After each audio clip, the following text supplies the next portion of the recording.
Bismillahirrahmanirrahim. I hope you all can hear me. Yes, sir. जी sir Yes, sir. So recording on कल.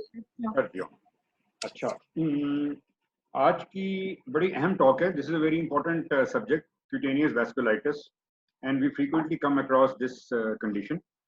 अच्छा, इसमें ना दो चीजें कवर हो जाएंगी. एक तो रुख से जो क्यूटेनियस वैस्कुलाइटिस का चैप्टर है वो ऑलमोस्ट कवर हो जाएगा.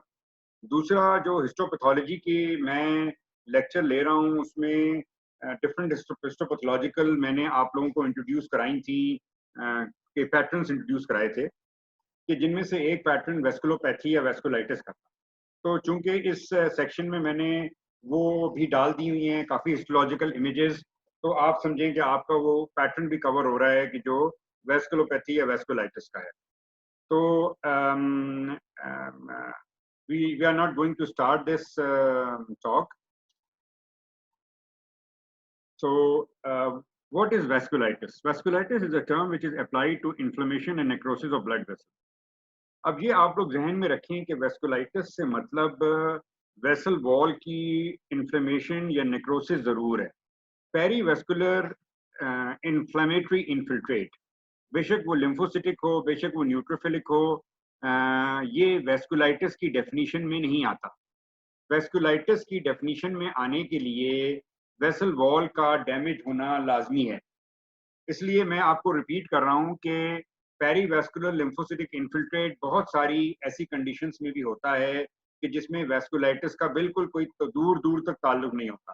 For example polymorphic light eruption, perniosis, for example insect bite reaction. ये सारे की सारी कंडीशंस हैं कि जिनके अंदर पेरीवेस्कुलर लिम्फोसिटिक इन्फिल्ट्रेट होता है, बट इसमें वेसल वॉल डैमेज नहीं होती, तो ये वेस्कुलाइटिस की डेफिनेशन में नहीं आएगा. वेस्कुलाइटिस में भी लोकल और systemic and may be primary और सेकेंडरी. अभी बताता हूँ आगे. स्मॉल वेसल, स्मॉल वेसल्स कौन सी होती हैं? These are the capillaries, arterioles and वीन्यूल्स.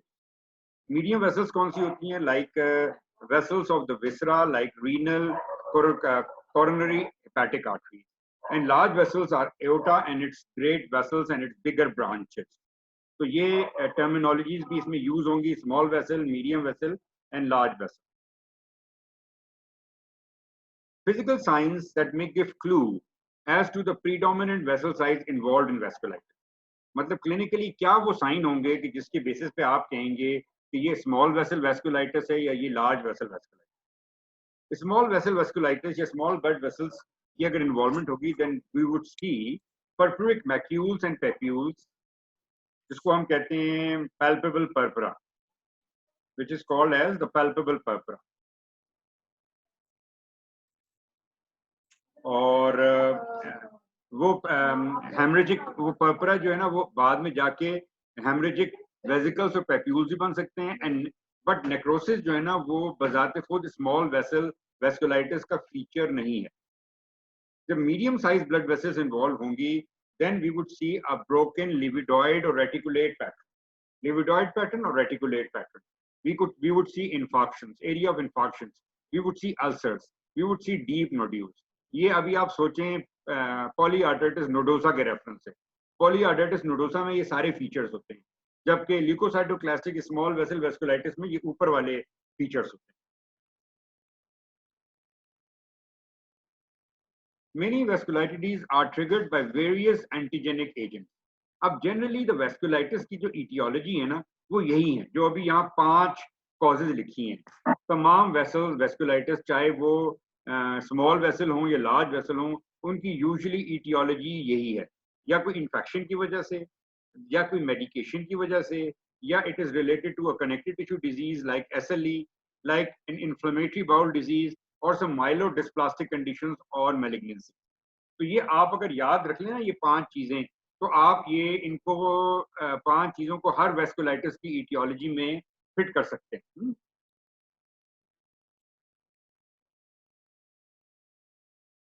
This is Chapel Hill consensus classification 2012 और रुक में इसी क्लासिफिकेशन को फॉलो किया गया है रिगार्डिंग वेस्कुलाइटिस.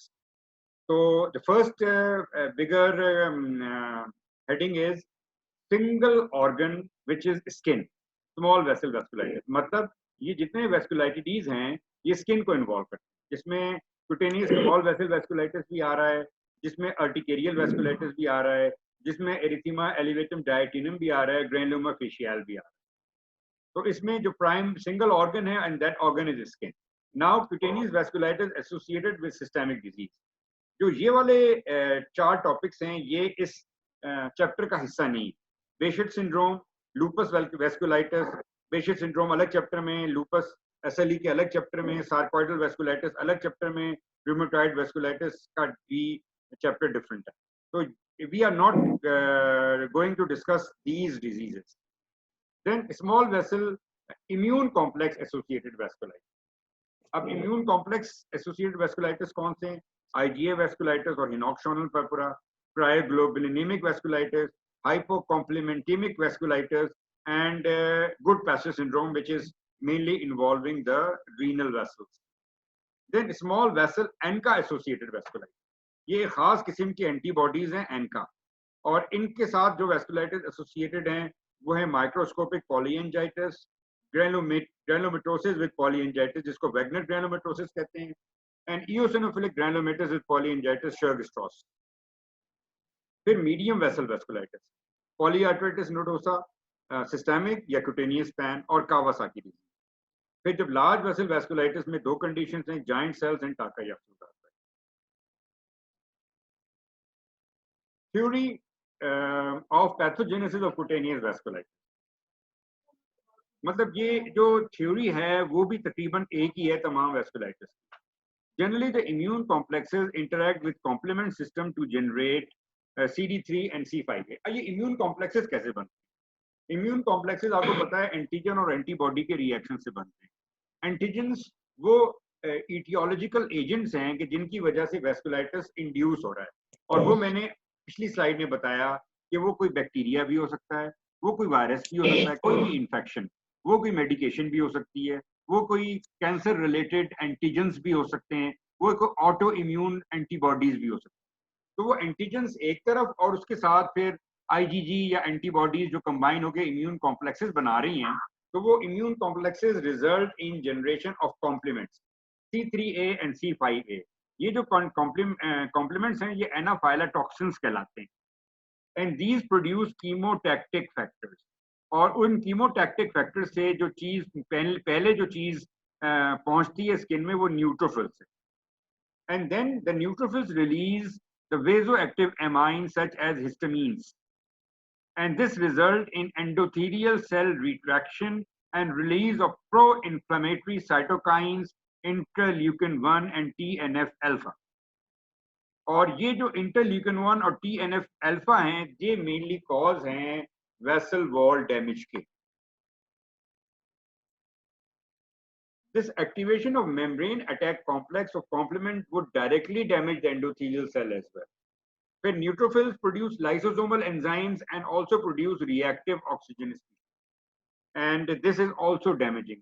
तो direct membrane attack complex जो complement से बनता है वो भी endothelial cell को damage कर रहा है, और neutrophils जो enzymes और cytokines produce कर रहे हैं और जो oxygen reactive oxygen radicals बना रहे हैं वो भी एंडोथेलियल सेल को डैमेज कर रहा है। और अल्टीमेटली जब डैमेज हो जाती है तो फिर बिल्कुल फिब्रिनॉइड नेक्रोसिस, ऐसे नेक्रोज हो जाती है वॉल जैसे कि हम केजिएशन नेक्रोसिस देखते हैं स्किन के। एनका क्या है? एंटी न्यूट्रोफिलिक साइटोप्लाज्मिक एंटीबॉडीज क्या है? ANCA are classified according to the indirect immunofluorescence pattern on ethanol fix neutrophil. ये इनडायरेक्ट इम्यूनोफ्लोरेसेंस कैसे होती है? इसमें ये तरीका होता है कि एथेनॉल फिक्स न्यूट्रोफिल्स लेबोरेटरी में मौजूद है। सबसे पहले एथेनॉल फिक्स न्यूट्रोफिल्स पे पेशेंट का निकला हुआ सीरम डाला जाता है। वो जो मैंने आपको इनडायरेक्ट इम्यूनोफ्लोरेसेंस का तरीका बताया था ऑटो इम्यून डिसऑर्डर्स में, उसमें सीरम ऐड करते हैं हम सबस्ट्रेट में। यहाँ पे जो सबस्ट्रेट है वो एथेनॉल फिक्स न्यूट्रोफिल्स है। तो जो अगर सीरम में उन न्यूट्रोफिल्स के अगेंस्ट एंटीबॉडीज मौजूद होंगी तो वो एंटीबॉडीज न्यूट्रोफिल्स में जाके लग जाएंगी। उसके बाद fluorescent tag antiglobulin antibodies add की जाती हैं जैसे इनडायरेक्ट इम्यूनोफ्लोरेसेंस में की जाती हैं, और फिर उसको अंडर इम्यूनोफ्लोरेसेंस देखा जाता है टिपिकल पैटर्न में। दो टिपिकल पैटर्न हैं एनका के, एक तो है साइटोप्लाज्मिक एनका और सी एनका और classical Enka. Granular cytoplasmic staining with एक्सेंचुएशन between the nuclear lobe और पेरी न्यूक्लियर एनका और न्यूक्लियर स्टेनिंग, दो तरह के एनका के पैटर्न है। इसके अलावा एटिपिकल पैटर्न्स भी एनका के मिलते हैं। This is a C ANCA, cytoplasmic ANCA. इसमें आप देखें ये दिस इज अ न्यूट्रोफिल और न्यूट्रोफिल के ये मुख्तलिफ लोब्स हैं। और जो एनका है, एंटी न्यूट्रोफिलिक साइटोप्लाज्मिक एंटीबॉडी, वो पेरी न्यूक्लियर है, वो हमारे साइटोप्लाज्म के अंदर। ये आप देखें ये जो स्टेनिंग है ना, ये साइटोप्लाज्म के अंदर। इस तरह अगर पेरी न्यूक्लियर पी एनका होगा तो वो न्यूक्लियस के रिम के गिर्द antibody staining. ANCA are usually IgG type, but maybe IgM or IgA type, ये भी possible हो सकता है। In addition to systemic vasculitides, ANCA may be positive in various infections like malaria and HIV, connective tissue disease like SLE and rheumatoid arthritis, gastrointestinal diseases like inflammatory bowel disease, autoimmune liver disease, and biliary tract disease, as well as in some healthy tissue. तो ANCA normal लोगों में भी हो सकता है। अब जो कौन सी डिजीज में कौन सा एनका होता है, यूजुअली जो क्लासिकल एनका या साइटोप्लाज्मिक एनका आपको वैगनर ग्रैनुलोमेटोसिस और शर्व स्ट्रॉस में मिलता है। ये मेन कंडीशंस हैं जिनके अंदर आपको सी एनका मिलेगा। और पेरी न्यूक्लियर एनका आपको बहुत सारी कंडीशन में मिलता है, लेकिन mainly it is drug induced vasculitis. फिर उसके बाद मिक्स पैटर्न्स हैं एनका के। ANCA cause activation of neutrophil primed by tumour necrotic factor alpha leading to. अब एनका क्या करता है, एनका न्यूट्रोफिल्स को मजीद प्राइम करता है, जो ऑलरेडी एक्टिवेट करता है, जो ऑलरेडी प्राइम हो चुके होते हैं by tumour necrotic factor alpha. TNF alpha मैंने आपको बताया कि as a result of secretion of cytokines and chemokines by the immune complexes और production, then ANCA will result in activation of neutrophils, which would result in production of reactive oxygen species, nitric oxide, and cytokines like interleukin 1 and 8.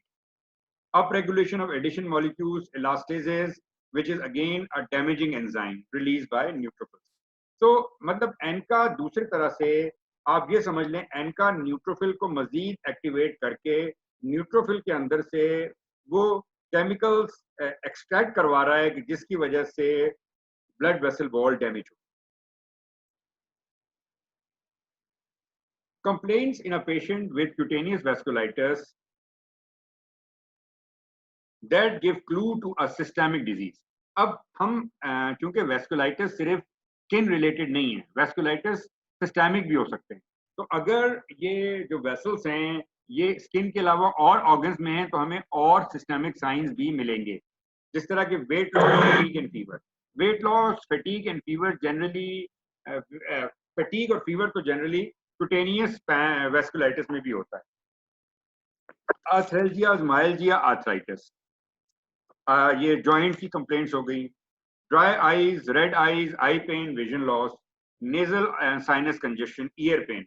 मतलब आप याद रखें year, nose, throat तीनों में systemic findings हो सकती है। और माउथ में भी oral ulcers and dry mouth, then chest pain and dyspnoea, abdominal pain and blackouts and weakness and fatigue, ये न्यूरोलॉजिकल हो गया।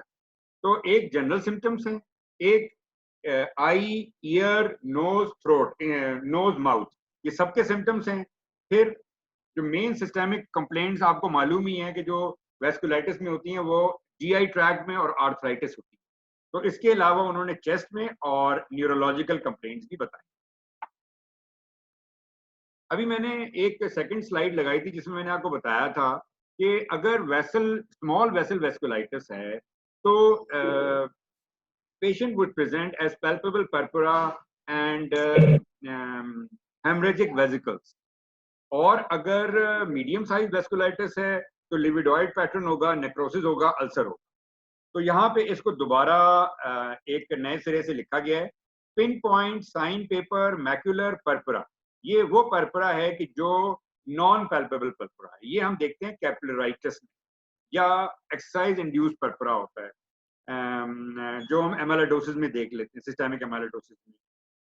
तो पिन पॉइंट पर्परा हम देखते हैं शैम्बर्ग्स डिजीज या या इससे रिलेटेड कंडीशंस में जिनको कैपिलराइटिस कहते हैं। Then macular purpura of any size, अगर पिन पॉइंट से बड़ा नॉन पैल्पेबल मैकुलर पर्परा है विच इज नॉन पैल्पेबल, तो हम क्लॉटिंग डिफेक्ट्स कंसिडर करेंगे। Purpura due to infection, thrombocytopenia, other clotting disorder. Then large macular purpura typically over 2 centimetre in size, again ये भी अभी पैल्पेबल नहीं है। ये है जी purpura of old age, topical inhaled systemic corticosteroids और other conditions like scurvy. Then painful purpura, अब पैल्पेबल पर्परा आ गया, ये क्यूटेनियस वेस्कुलाइटिस का फीचर है। और बाकी कोई वेसल की ट्यूमर्स, मिनाइन और मैलिग्नेंट। लिविडॉइड पैटर्न वेस्कुलाइटिस, एंजियोलिम्फॉइड हाइपरप्लेजिया, जिसमें मैंने आपको बताया कि जो लिविडॉइड पर्परा है वो हमेशा medium vessel vasculitis. Once a patient of suspected vasculitis come to you, how would you evaluate such a patient? अब ये वो ब्रॉड रूल्स हैं जो हर पेशेंट के ऊपर अप्लाई होंगे कि जब आपके पास एक सस्पेक्टेड वेस्कुलाइटिस का पेशेंट आए। सबसे पहले आपने उसकी बायोप्सी करनी है to histologically confirm small vessel, medium vessel और large vessel vasculitis, along with a separate biopsy for direct immunofluorescence। अब यहाँ पे आपको मैं बताता चलूं कि जब हम इम्यूनोफ्लोरेसेंस स्टडीज करवाते हैं वेस्कुलाइटिस में, तो हमने पेरी लीजनल स्किन नहीं लेनी, हमने लीजनल स्किन ही लेनी है। वेस्कुलाइटिस में याद रखें कि इम्यूनोफ्लोरेसेंस और हिस्टोपैथोलॉजी दोनों की दोनों लीजनल स्किन से ही होगी। जो आप पर्परिक लीजन निकालेंगे उसमें से एक लीजन को आप भेजेंगे DIF के लिए इन नॉर्मल सलाइन और एक को आप फॉर्मेलिन में भेजेंगे फॉर हिस्टोपैथोलॉजी। इसके अलावा जनरल सिम्टम्स हमने जिक्र कर दिया, myalgia, arthralgia and fever. Renal के सिम्टम में प्रोटीन यूरिया, हिमोचूरिया। CNS के सिम्टम में सेंट्रल और peripheral diffuse and localised findings. Musculoskeletal non erosive polyarthritis. Gastrointestinal symptoms हैं abdominal pain and GI bleeding. Pulmonary effusion, pneumonitis, pleuritis. Cardiac pericardial effusion, pericarditis. Upper respiratory tract infection in some purpuras का जिक्र होता है, और आई symptom. इन सबको एक तरह की रेपिटेशन होगी, ये मैंने अभी आपको थोड़ा सबको पहले बताया। What investigations are you going to order? F full blood count with differential white cell count, blood CP करवाइए, और TLC उसमें यूजुअली ज्यादा होगा, लेकिन अगर इन्फेक्शन रिलेटेड है तो बाज दफा TLC कम भी हो सकता है, viral infection related. Then markers of inflammation like ESR and CRP। ESR और CRP की वैल्यू सिर्फ डायग्नोसिस में नहीं है, ये जो ट्रीटमेंट की मॉनिटरिंग में भी है, क्योंकि with treatment both of these markers should start reducing. Electrolyte and hepatic transaminases, blood glucose, urine analysis of protein and blood culture if patient is pyrexial। तो ये सारी जो हैं ये आपको सिस्टेमिक कॉम्प्लिकेशंस ऑफ वेस्कुलाइटिस को रूल आउट करने के लिए आप करें। देन सीरोलॉजी, यूजुअली हम एनका कराते हैं तमाम वेस्कुलाइटिस में, बाकी डबल स्टैंडर्ड DNA वगैरह कराने की जरूरत इनिशियली नहीं है।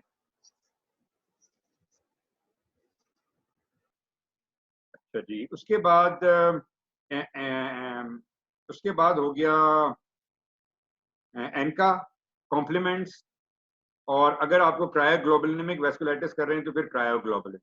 Then chest x-ray if there are symptoms, और अगर एनका पॉजिटिव है, क्योंकि आपको मालूम है कि एनका पॉजिटिव जो वेस्कुलाइटिस होते हैं उसमें चेस्ट कंप्लेंट्स होती हैं, जब भी आपको आगे बताऊंगा। तो ये इन्वेस्टिगेशन याद रखें, मतलब generally blood complete picture, inflammatory markers, then LFTs, RFTs, urine RE specially देखने के लिए, प्रोटीन्स और ब्लड।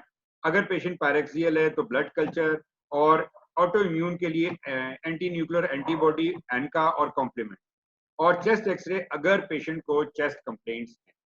तो ये इन्वेस्टिगेशंस हो गए। Follow-up. It is important to remember, for example, that investigation for cutaneous small vessel vasculitis failed to demonstrate the cause in 50% of the cases.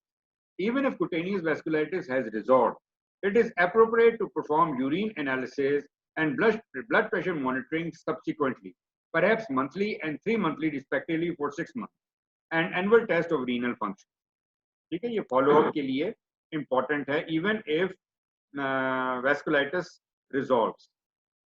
Now we will start from the individual vasculitides. अभी तक जो मैंने बताया इसमें कोई सवाल या कोई डाउट या कोई question? No, sir. It's clear. अभी जितनी बातें हुई ना, ये जनरल बातें हुई कि कितनी तरह की वेस्कुलाइटिस हैं, उनके जनरली सिम्टम्स क्या होते हैं, उनके जनरली साइन एंड सिम्टम्स क्या हैं, उनके इन्वेस्टिगेशंस क्या करने हैं, उनका फॉलो अप क्या करना है, ये जनरल बातें थी. अब हम बातें करेंगे specific to a particular disease. Excuse me, sir. I have a question. करें. Sir, why would we go for the blood glucose in these patients? Blood glucose. You said that we initially need to go for the blood glucose. देखो, blood sugar की ना direct कोई implication नहीं है किसी vasculitis में, लेकिन आपको मालूम है कि जनरली ब्लड शुगर में जो चीज़ें होती हैं वो डिफ़िकल्ट टू ट्रीट होती हैं, और ख़ास तौर पे हम स्टीरॉयड दे रहे होते हैं. हमें पता होना चाहिए कि पेशेंट को डायबिटीज़ है या नहीं, लेकिन कोई डायरेक्ट इंडिकेशन नहीं है ब्लड शुगर की. अगर एक यंग पेशेंट है तो बेशक आप ना भी करो. Okay, sir. Thank you. Now the cutaneous small vessel vasculitis, hypersensitivity vasculitis, cutaneous necrotizing venulitis, ये तमाम इसके नाम हैं जिसको हम और commonly leukocytoclastic vasculitis कहते हैं, which is the most common vasculitis which we come across in our day-to-day OPD practice, affecting mainly the cutaneous post-capillary venules, affect both children and adults, and more common in women. Extracutaneous manifestation of cutaneous small vessel vasculitis are by definition relatively uncommon, but even then वो सारे investigation करने हैं जो मैंने आपसे बताया. वही etiological agents, drugs 10 to 15% case में cause निकलेगी, infection 15 to 20%, immune complexes will be fine, immune complex related disease will be found in 15 to 20%, malignancies in 5%, and idiopathic एक बड़ा ग्रुप होगा जिसमें आपको कोई कॉज नहीं मिलेगा, that would be almost 50%. Every one of you know what are the symptoms of and signs of cutaneous small vessel vasculitis. ये मैं मान ही नहीं सकता कि आप लोगों ने small vessel vasculitis देखा ना हो. तो एक बात ध्यान में रखें, जैसे कि चिकन पॉक्स की क्रॉप्स आती है ना, मतलब एक छींटा आता है. क्रॉप्स को मैं ऐसे लेता हूं कि जैसे कि आप के जिस्म पे किसी ने एक पानी का छिट्टा मारा, फिर थोड़ी देर के बाद एक दोबारा छिट्टा मारा, फिर उसके बाद एक और छिट्टा मारा, तो हर वो छिट्टे के साथ जो पानी पड़ रहा है उस तरह से ने लीजन्स निकल रहे हैं. क्रॉप्स एक क्रॉप आई, उसके बाद कुछ दिनों के अंदर दूसरी क्रॉप आई, तो the lesions would come in form of a crop and usually resolve within several weeks, and approximately 10% of the patient will have a recurrent disease at an interval up to an year. मैं generally अपने patients को ये कहता हूँ जो मेरे पास vasculitis के साथ पहली दफा आते हैं कि आपने रिकरेंस एक्सपेक्ट करनी है, परेशान नहीं होना, और जो एहतियात होगी ना वो एहतियात आपने अगले 5-6 महीने तक करते रहना. एहतियात से मुराद दवाइयां नहीं, एहतियात. Major cutaneous manifestation is palpable purpura, which is 1 millimeter to several centimeters in size, which may progress to papule, nodule, vesicle, plaques, bully, pustules, ulceration, necrosis, edema, and livedoid reticularis. अब इसमें से कई एक फीचर हैं जो medium vessel vasculitis के हैं, लेकिन कुछ सिलेक्टेड कंडीशंस में स्मॉल वेसल वेस्कुलाइटिस में आपको अल्सरेशन और नेक्रोसिस भी मिलेगा. लेकिन जनरली रूल ये याद रखें कि papules, palpable purpura, papules and pustules, ये वेस्कुलाइटिस का स्मॉल वेसल का फीचर है. अच्छा, ये इंपॉर्टेंट है. Lesions typically occur in areas prone to stasis. इसी वजह से वेस्कुलाइटिस का स्टार्ट एंकल और लोअर लेग से होता है, और it typically spares the intertriginous area. ऊपर भी आएगा ना जब लेग्स के बटक्स के एरिया पे, तब भी ये ग्रोइन एरिया को स्पेयर कर रहा होगा. और जब ये नहीं हो सकता कि वेस्कुलाइटिस हाथों पे आए और पैरों में ना आए, फिर आप पर्पुरा को सोचेंगे, वेस्कुलाइटिस का नहीं सोचेंगे. हाँ, पैरों के साथ, टांगों के साथ आपके आर्म्स इन्वॉल्व हो सकते हैं.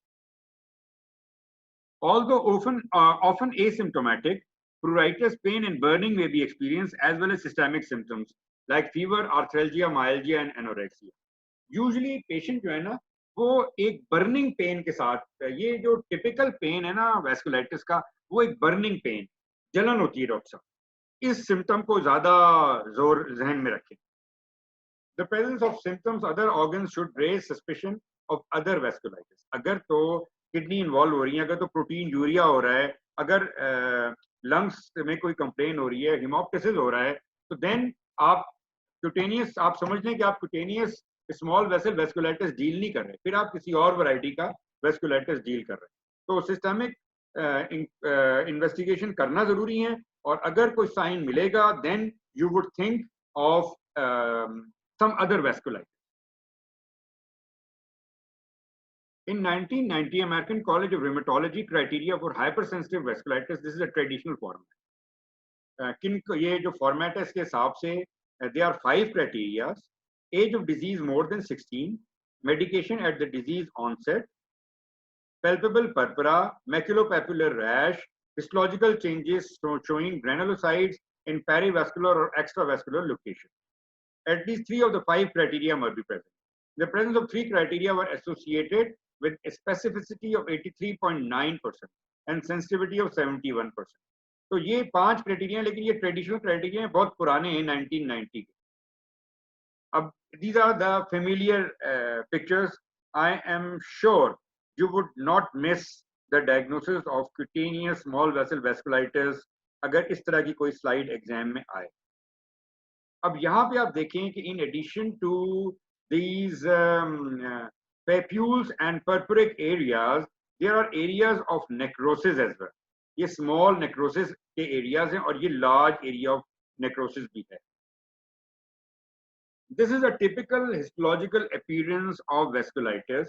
ये एक center में एक blood vessel है और इस blood vessel के गिर्द काफी सारी inflammation है, जिसमें ये जो गोल, ये जो solid staining cells हैं, ये lymphoid हैं, और वो cells के जो कीड़ियों की तरह नजर आ रहे हैं, like ants, swarm of ants, these are all neutrophils.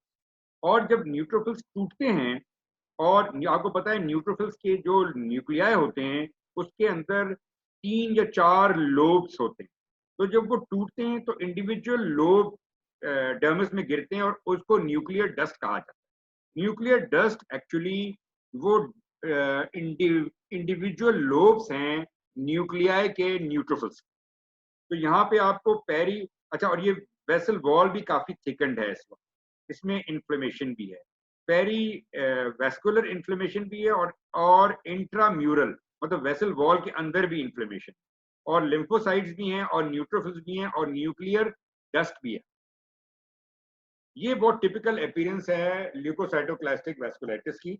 यहाँ पे आप देखें इस जगह, इस वेसल को देखें, इस वेसल की जो एंडोथीलियल लाइनिंग है वो काफी हद तक नजर आ रही है.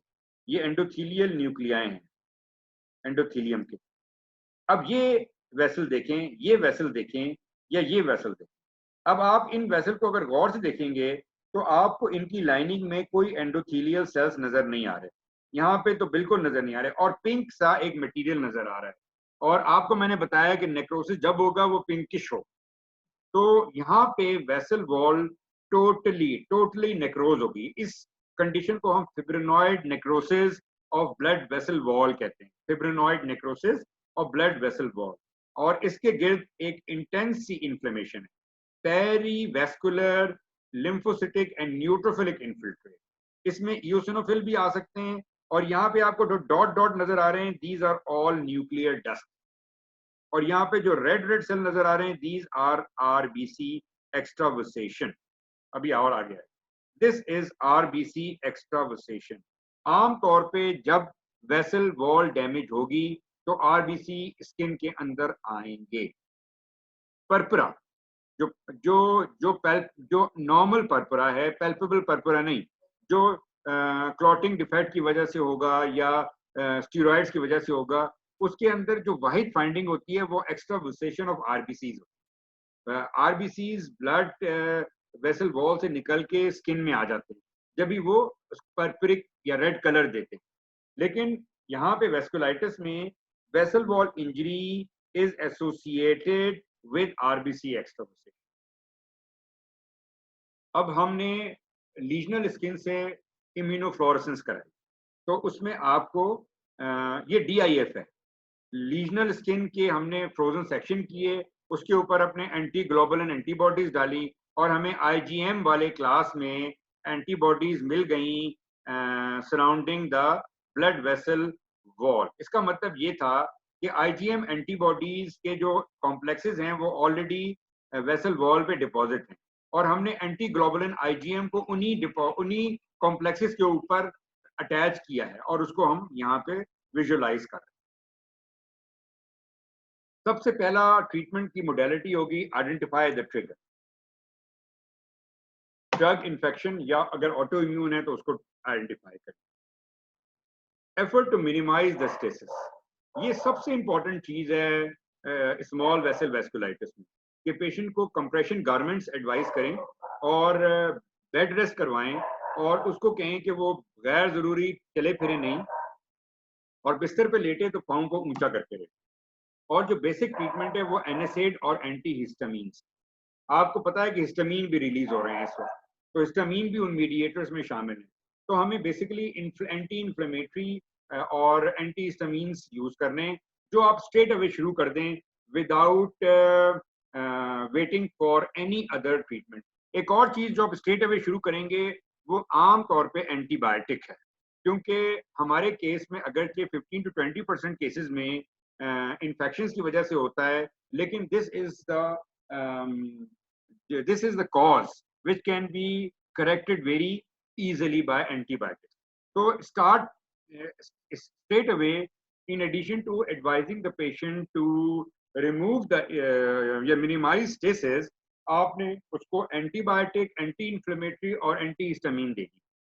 अब या तो आपने देखा कि वेस्कुलाइटिस बहुत ज्यादा है, या आपने देखा पेशेंट इज सिम्टोमेटिक, या आपने देखा कि उसको टेस्ट करा के उसके मजीद सिस्टम्स भी इन्वॉल्व हो रहे हैं, then you will think of starting oral prednisolone 30 to 80 milligram once a day, tapering over 2 to 3 weeks.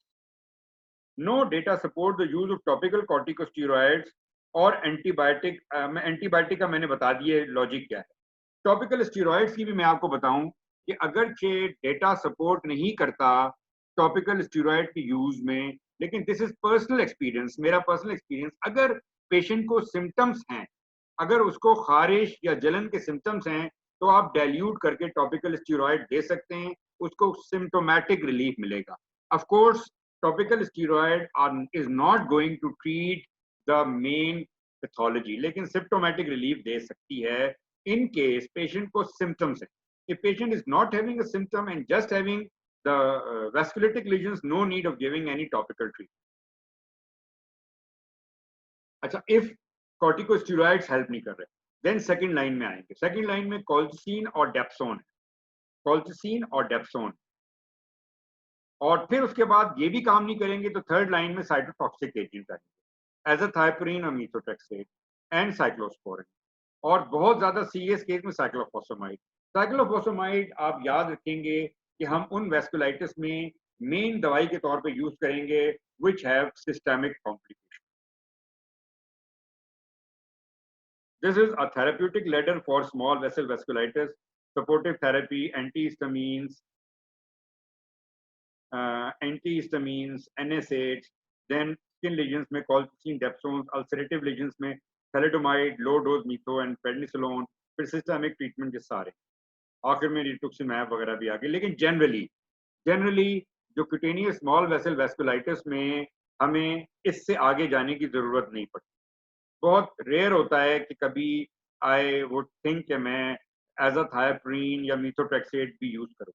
हम जनरली इस वाले लेफ्ट वाले साइड के ट्रीटमेंट से मैनेज कर लेते हैं। Now the drug induced vasculitis, वो वेस्कुलाइटिस कि जिसमें आप श्योर हैं कि द कॉज इज ड्रग्स, और clinically it would give the same type picture as leukocytoclastic vasculitis. There are many drugs which are related and are thought to cause this vasculitis. Antibiotics, penicillin, sulfonamides, quinolone, analgesics, mean diuretics, anticonvulsants, allopurinol, hydralazine, quinidine, thiouracils, illicit drug like cocaine, ephedrine, amphetamines, vaccines like influenza and hepatitis B, certain interferons, retinoids, leukotriene inhibitors, tumor necrotic factor alpha agents. So there is a long list of drugs that can cause vasculitis. जो histology होगी वो बिल्कुल वैसी होगी जैसे मैंने आपको बताई, लेकिन उसमें जरा इओसिनोफिल्स प्रोमिनेंट होंगे। आपको पता है कि इओसिनोफिल्स की मौजूदगी ड्रग्स, इन्फेक्शंस, ड्रग्स, एलर्जीज और इंसेक्ट बाइट्स को जाहिर करते हैं। तो इओसिनोफिल मौजूद है तो इसके मतलब ड्रग इंड्यूस होता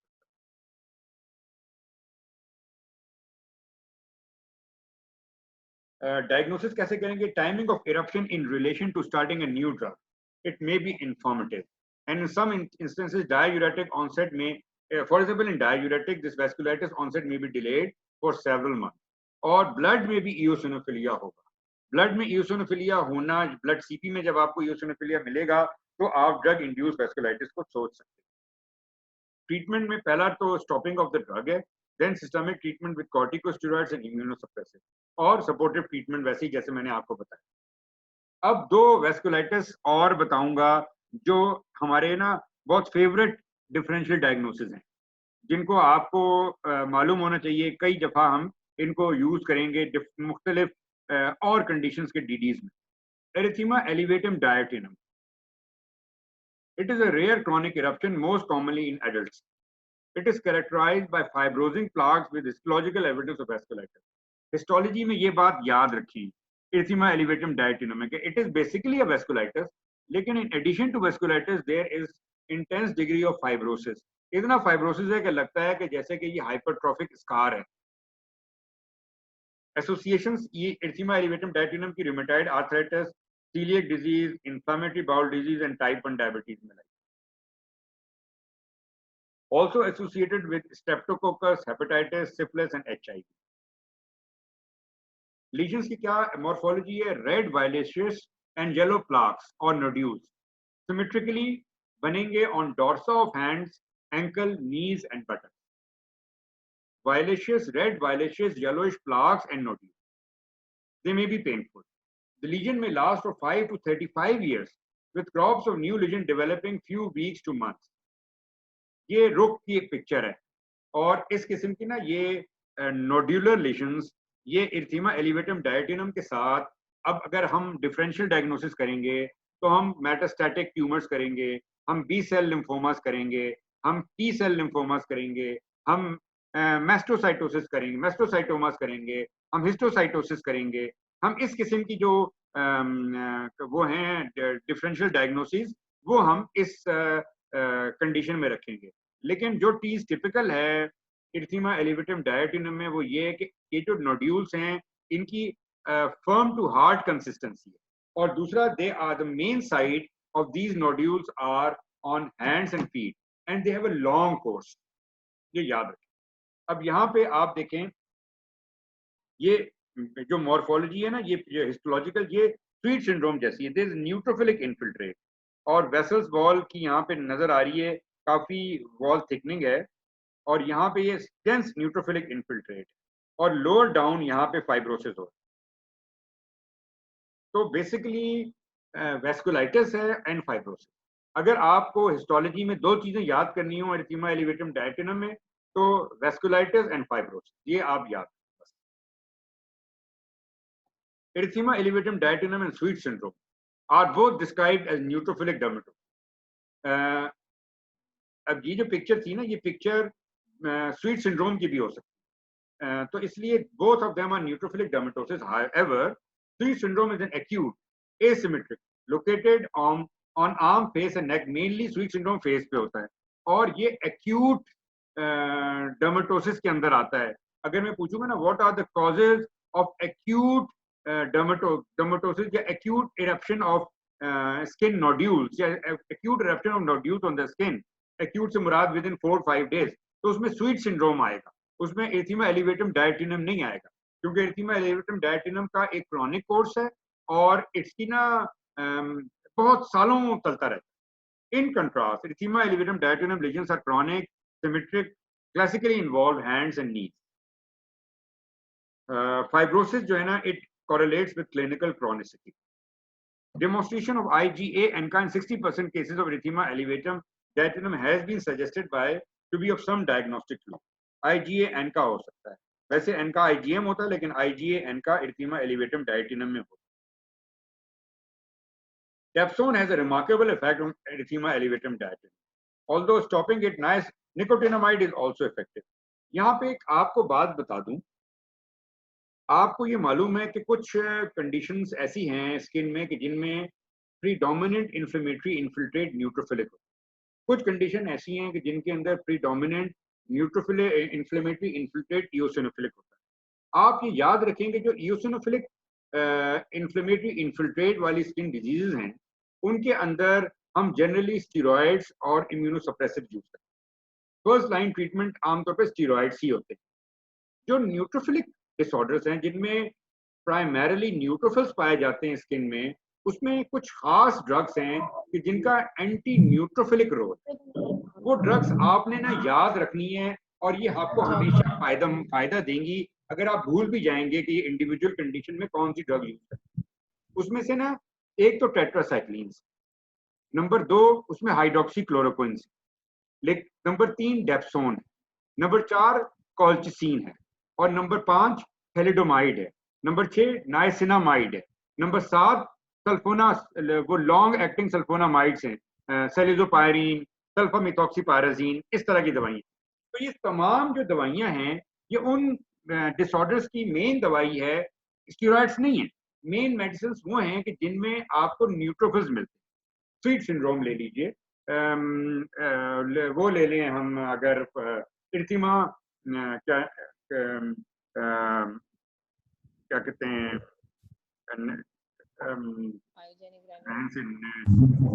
लेप्रोसी के जो टाइप 2 रिएक्शन है वो ले लें, ENL ले लें हम, इसके बेशेट सिंड्रोम ले लें, जो न्यूट्रोफिल्स एसोसिएटेड पायोडर्मा गैंग्रीनोसम ले लें, जो न्यूट्रोफिल रिलेटेड डिसऑर्डर्स, उन तमाम के अंदर ये वाली जो न्यूट्रोफिल लोअरिंग ड्रग्स हैं वो सब शामिल आते हैं.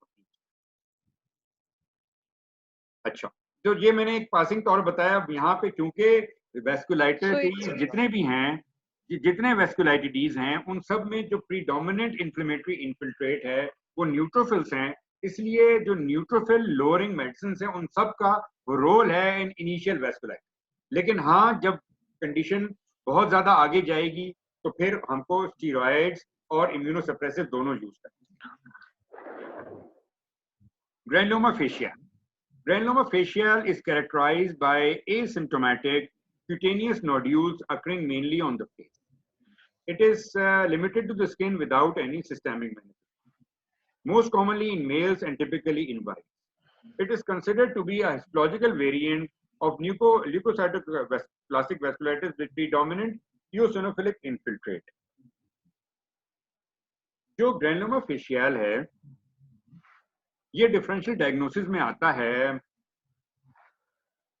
जेस्नस लिम्फोसिटिक इन्फिल्ट्रेट के, सूडो लिम्फोमास के, पॉलीमॉर्फिक लाइट इरप्शन के. तो ये जो कंडीशंस है ना जो फेस के ऊपर इरिथेमेटस पैप्यूल्स और नोड्यूल्स पैदा करती हैं वो ये हैं. ग्रैनुलोमा फेशियल उसमें से एक है. Characterized by soft brown red nodules and plaques with predominant follicular orifice and telangiectasia. It would never ulcerate. Usually asymptomatic, but some described as itching and burning. ये सीजनल भी होता है इसके अंदर. ग्रैनुलोमा फेशियल की एक बहुत टिपिकल हिस्टोलॉजी है और ग्रैनुलोमा फेशियल आप एग्जाम में एक्सपेक्ट भी कर सकते हैं. इसकी एक टिपिकल हिस्टोलॉजी ये है कि एपिडर्मल हाइपरप्लेजिया के बाद एक ग्रैंड जोन, कि जिसमें ग्रैंड जोन मैंने आपको पहले भी बताया, it is a normal dermis between a normal epidermis and abnormal dermis. ये मैंने आपको दोबारा रिपीट करता हूँ. Grand zone is a normal dermis, it is a normal dermis between a normal epidermis and an abnormal dermis. ये grand zone है. तो जो abnormal dermis है वो dense perivascular infiltrate है, वेस्कुलाइटिस है और डेंस पेरीवेस्कुलर इन्फिल्ट्रेट है कि जिसके अंदर न्यूट्रोफिल्स के साथ साथ there is a significant and abundant quantity of eosinophils present. Neutrophils के साथ इओसिनोफिल्स भी होते हैं। अब इरिथेमा एलिवेटम डायटोनियम में there was vasculitis and predominantly neutrophilic infiltration और फाइब्रोसिस, जबकि ग्रैनुलोमा फेशियल में ग्रैन जोन है एंड देन वेस्कुलाइटिस है और perivascular dense mix inflammatory infiltrate है, जिसमें लिम्फो और हिस्टोसाइट्स के अलावा न्यूट्रोफिल्स और इओसिनोफिल्स भी पाए जाते हैं। ये ग्रैन जोन। इस पिक्चर में जितने सेल नजर आ रहे हैं उसमें 50% इओसिनोफिल्स हैं। ये सारे जो पिंक सेल्स हैं ना, जिनके बाई लोब न्यूक्लियाई हैं, ये सारे इओसिनोफिल्स। यहाँ पे वेस्कुलाइटिस हो रही है, वो वेसल वॉल डैमेज है, फिब्रिनॉइड नेक्रोसिस है, न्यूट्रोफिल्स है, और यहाँ पे सराउंडेड आपको ये इओसिनोफिल्स नजर आ रहे हैं। इओसिनोफिल्स के बाई लोब न्यूक्लियस होते हैं, स्पेक्टिकल की तरह से, जिस तरह से दो ग्लासेस हैं इस तरह से। Granuloma facial, granuloma facial eosinophilic rich disease है। एक मिनट कॉल लेंगे सर, मैं ऑनलाइन क्लास ले रहा हूँ। जी मैं कर लूँ। अब यहाँ पे चूंकि स्टीरॉइड्स प्रोमिनेंट हैं, तो पहला जो ट्रीटमेंट है वो स्टीरॉइड से शुरू किया गया है। डेप्सोन्स को आखिर में लिखा गया है। Topical steroid, topical tacrolimus, intralesional corticosteroids, cryotherapy. ये जो इंट्रालीजनल कॉर्टिकोस्टीरॉइड है, ये मेरी तरफ से ज्यादा यूज किया हुआ ट्रीटमेंट है। मैं आमतौर पे ग्रैनुलोमा फेशियल और जेसनस में ये यूज करता हूँ, डाइल्यूट करके। क्लोफेजेमीन, डेप्सोन, सर्जरी एंड लेजर्स। हम इसमें दोनों लेजर यूज कर सकते हैं। हम इसमें एब्लेटिव लेजर भी यूज कर सकते हैं, हम इसमें पल्स डाई लेजर भी यूज कर सकते हैं, जो हम आमतौर पे हेमेंजियोमास में यूज करते हैं। लेकिन चूंकि आमतौर पे पल्स डाई लेजर होते नहीं है, I have to take another call.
अच्छा जी, जिसने भी ये शरारत की है मेरी स्लाइड पे, वो जरा इसको साफ करे प्लीज। Clear this. अच्छा, थैंक यू। तो ग्रैनुलोमा फेशियल के बाद आगे हैं जी small vessel immune complex mediated vasculitis.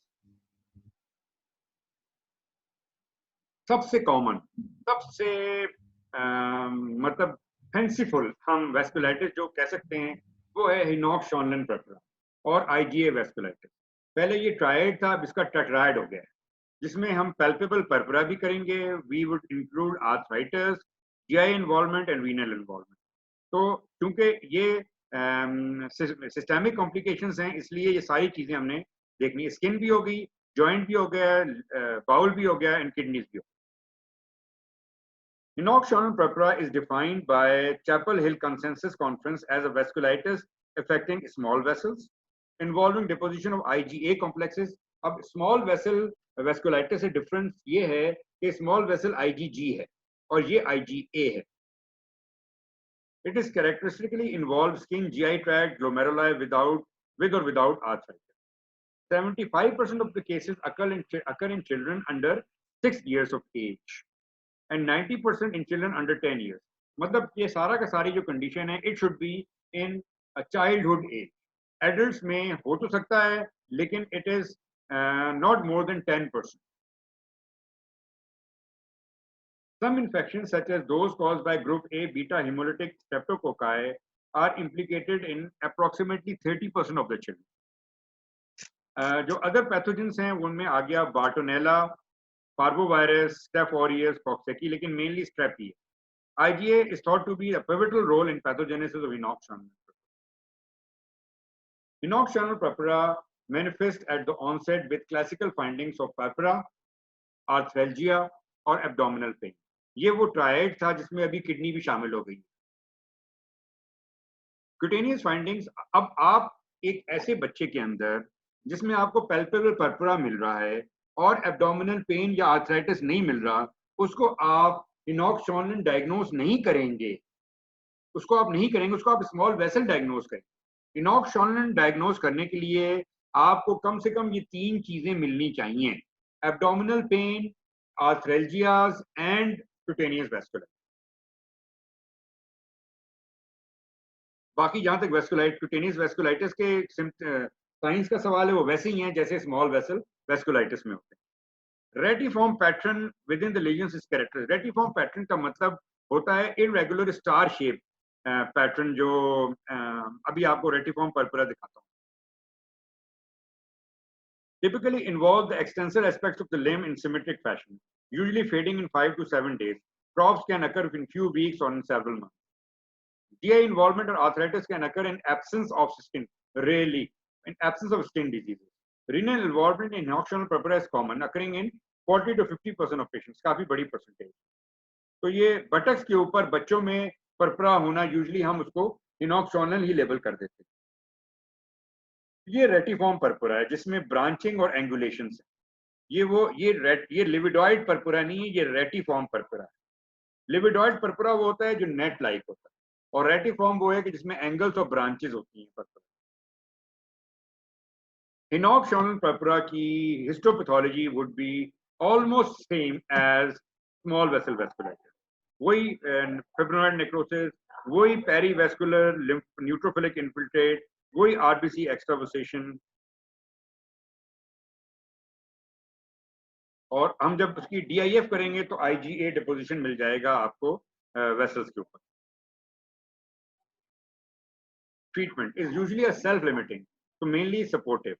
Systemic corticosteroids are effective in treatment of abdominal pain and arthritis, and accelerated resolution.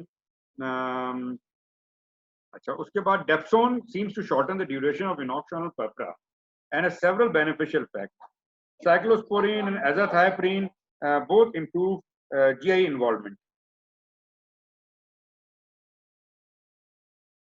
मतलब जनरली याद रखें कि इनॉक्स-शॉनल पर्पुरा कोई बहुत खतरनाक बीमारी नहीं, तो इसलिए हमने इसको ट्रीटमेंट कोई हाथ पैर फूलने नहीं है इनॉक्स-शॉनल पर्पुरा को डायग्नोज करके। हम जनरली स्टीरॉयड से कर सकते हैं। रेयर केसेस में अगर स्टीरॉयड काम नहीं करे तो डेप्सोन, बहुत कम जरूरत पड़ेगी हमें साइक्लोस्पोरिन या एजाथायोप्रिन। अगर किडनी इन्वॉल्व हो रही है तब भी स्टीरॉयड से कंट्रोल है। NSAIDs have minimum any benefit. Urticarial vasculitis. Urticarial vasculitis एक कॉमन फाइंडिंग है जो हम अर्टिकेरिया के पेशेंट में देखते हैं कि जिनमें अर्टिकेरिया रिजॉल्व नहीं हो रहा होता। This is a syndrome which is comprising of hypocomplementemia, cutaneous vasculitis and arthritis. तो जब हम अर्टिकेरियल वेस्कुलाइटिस कर रहे हैं तो हमें अर्टिकेरियल लीजन्स मिल रहे हैं। Of patients with chronic urticaria, roughly 5 to 10% have arterial vasculitis. It presents as urticarial lesions that occur frequently with angioedema. Lesions persist for greater than 24 hours. ये आपको मालूम है, वरना urticaria के 2 to 3 hours. Often demonstrate purpura and post-inflammatory pigmentation. अच्छा, दूसरी arterial vasculitis के feature ये है कि जब arterial vasculitis के lesion heal होते हैं तो they heal by leaving purpura and post-inflammatory pigmentation and symptoms of burning symptoms पैदा करते हैं। Urticarial vasculitis are strongly associated with connective tissue disease. यहाँ पे जो cause है वो infections और medications नहीं है, ज़्यादातर causes है connective tissue disease, Sjogren syndrome and SLE. It is type 3 hypersensitivity, वही complex mediated, complement and immunoreactant deposition in vessel wall. Cutaneous lesions of both forms of arterial vasculitis are erythematous indurated wheal that may contain purpuric foci. Angioedema, livedoid reticularis, patient may have constitutional symptoms. There would be, जिस तरह urticaria में होता है, there would be marked oedema. Urticaria में ना oedema होता है, oedema जाहिर हो रहा है ये कोलेजन जो फाइबर्स है ना, इन कोलेजन फाइबर्स के दरमियान स्पेसेस आ रही है। ये देखें, ये नॉर्मल डर्मस था, यहाँ पे स्पेसेस नहीं थी, लेकिन यहाँ पे स्पेसेस आ रही है। इसका मतलब है कि ये कोलेजन फाइबर के दरमियान एडिमा फ्लूइड पड़ा हुआ। And then there is perivascular lymphocytic and eosinophilic infiltrate. Vasculitis frank या बहुत इंटेंस वेस्कुलाइटिस नहीं है जितना हमने स्मॉल वेसल और हिनॉक्स शॉनल में देखा। If urticarial lesions last for longer than 24 hours, then by definition they are not ordinary urticaria and skin biopsy should be performed. Pain, rather itch, or presence of purpura suggests urticarial vasculitis. Laboratory studies include hypocomplementemia, उसमें C3, C4 कम होता है। अब क्योंकि connective tissue disease के साथ related है तो N का भी एंटी न्यूक्लियर एंटीबॉडी भी पॉजिटिव होनी चाहिए। और बाद हेपेटाइटिस सी के साथ रिलेटेड है, एसएलई के प्रोफाइल्स हमें कराने पड़ेंगे। ESR हमें करना है to monitor the disease. Treatment corticosteroid. Other drugs which are shown to be effective include dapsone and colchicine and hydroxychloroquine. Some patients would require oral antihistamine for control of angioedema and urticarial likelihood. अब यहाँ पे आप जहन में रखें कि urticarial vasculitis में antihistamine का सबसे आखिर में लाए हैं, जिक्र किया गया है। एंटीहिस्टामिन्स अर्टिकेरियल वेस्कुलाइटिस में इफेक्टिव इतने नहीं है। तो हर वो अर्टिकेरिया के जो आप हिस्ट्री ले रहे हैं कि वो पर्परा के साथ एसोसिएटेड है या उसके अंदर बर्निंग हो रही है रादर देन इचिंग, और उसके अंदर वो ज्यादा टाइम लगा रहा है, तो उसको आप अर्टिकेरियल वेस्कुलाइटिस कंसीडर करें। And corticosteroid would be the first line treatment. Cryoglobulinaemic vasculitis इससे मिलता जुलता ही है, क्योंकि हम जितने भी वेस्कुलाइटिस डील कर रहे हैं उन तमाम के अंदर थोड़े थोड़े फीचर्स एक दूसरे से मिलते जुलते हैं। अब क्रायोग्लोबुलिनिमिक वेस्कुलाइटिस में क्रायोग्लोबुलिन पैदा हो रहे हैं। This vasculitis is due to cryoglobulin deposits as immune complexes in type 2 and type 3 cryoglobulinemia। मतलब जो एंटीजेंस हैं वो क्रायोग्लोबुलिन्स हैं। क्रायोग्लोबुलिन डिपॉजिट हो रहे हैं वेसल वॉल में, और जो इम्यूनोग्लोबुलिन्स हैं वो क्रायोग्लोबुलिन के ऊपर आके लग रहे हैं, और फिर जो इम्यून कॉम्प्लेक्सेस बन रहे हैं उससे वेसल वॉल डैमेज हो रही है। तो मेन कॉज जो है ना वो क्रायोग्लोबुलिन की deposition. Small and medium vessels are affected, mainly in skin and kidney. Type 1 cryoglobulinemia is monoclonal rather than forming immune complexes. Therefore, this is called as cryogelling rather than vasculitis. लेकिन type 2 और type 3 cryoglobulinemia जो है ना वो immune complex vasculitis करते हैं। इतना याद रखना है कि cryoglobulins are usually associated with hepatitis C. ये सबसे important association है क्रायोग्लोबुलिनीमिया की hepatitis C infection. The strongest etiological factor in mixed cryoglobulin is hepatitis C. There is a strong link between mixed cryoglobulinemia and connective tissue disorder and Sjogren's syndrome. Clinical features क्या हैं cryoglobulinemia? Palpable purpura, especially lower leg, occur in 60 to 90% urticarial lesions. Polyarthritis like dermal nodules. Raynaud's phenomenon. Glomerulonephritis, arthralgia, migrating. अब Raynaud's phenomena जो है ना, और with this palpable purpura, peripheral neuropathy, ये जो 3-4 feature है ना, ये आपको क्लू देंगे क्रायोग्लोबुलिनीमिया का।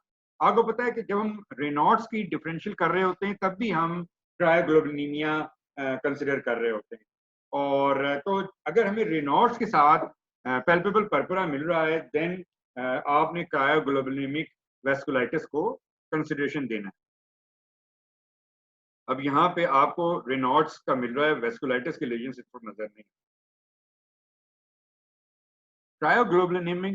क्रायोग्लोबुलिनीमिया में जो क्रायोग्लोबुलिन है वो वेसल को तकरीबन ऑब्स्ट्रक्ट कर रहे हैं। ये जो आपको थ्रोम्बोटिक से लीजन्स पिंक एरिया नजर आ रहे हैं, ये बेसिकली वेसल वॉल के अंदर क्रायोग्लोबुलिन डिपॉजिट हुए हैं, which appear as eosinophilic proteinaceous casts, which अगर हम PS कराएंगे तो ये PS पॉजिटिव है।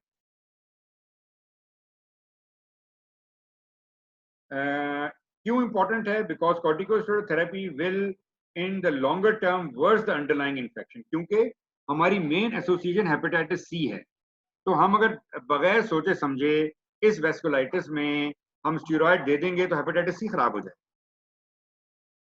तो हमें ना इसको ट्रीट हेपेटाइटिस सी को ट्रीटमेंट के साथ करना है। Testing for hepatitis C antibodies should be done, और एसएलई और ऑटोइम्यून डिसऑर्डर्स के साथ भी रिलेटेड है क्रायोग्लोबुलिनिमिक वेस्कुलाइटिस, लेकिन हेपेटाइटिस सी को पहले एक्सक्लूड करना जरूरी है। और अगर हेपेटाइटिस सी निकल आया तो पैगुलेटेड इंटरफेरॉन अल्फा एंड रिबाविरिन जो हमारा हेपेटाइटिस सी का ट्रीटमेंट है वो हमने देना है with mild symptoms and relatively non-aggressive therapy which would be low dose steroid or colchicine। बाज़ दफा रिटुक्सीमैब को हमें ऐड करना पड़ेगा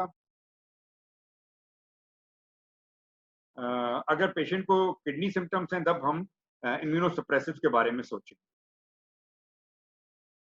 then the small vessel ANCA associated vasculitis, इसमें सबसे पहले है माइक्रोस्कोपिक पॉलीएंजाइटिस। माइक्रोस्कोपिक पॉलीएंजाइटिस इतनी कोई बहुत फैंसी या बहुत कॉमन टर्म नहीं है और बहुत ज़्यादा मतलब ऐसी चीज़ नहीं है जिसको हम जानते हों। इसके बारे में ये जो माइक्रोस्कोपिक पॉलीएंजाइटिस के वही फीचर्स हैं जो आगे वैगनर और शर्व-स्ट्रॉस में भी मिलेंगे। It is a systemic vasculitis affecting blood vessel ranging in size from capillaries to medium size। एक तो ये ध्यान में रखें, अगर इसमें मीडियम साइज नहीं, इसमें स्मॉल साइज वेसल्स भी इन्वॉल्व है। सबसे इंपॉर्टेंट चीज ये है कि it is strongly associated with lung involvement and crescentic glomerulonephritis. अगर लंग इन्वॉल्वमेंट और क्रिसेंटिक ग्लोमेरुलोनेफ्राइटिस हो रहा है तो फिर हम माइक्रोस्कोपिक पॉलीएंजाइटिस का डायग्नोसिस सोचेंगे। P-ANCA may have a role in etiology of activating neutrophils। P-ANCA का इसमें रोल है, P-ANCA का नहीं, P-ANCA। Anti-myeloperoxidase antibodies play a role in microscopic polyangiitis। There will be constitutional symptoms। अब ये सारे के सारे जो vasculitis ANCA associated हैं, they are associated with constitutional symptoms like fever, weight loss, myalgia, arthritis, present for several years before the onset of pulmonary and renal disease।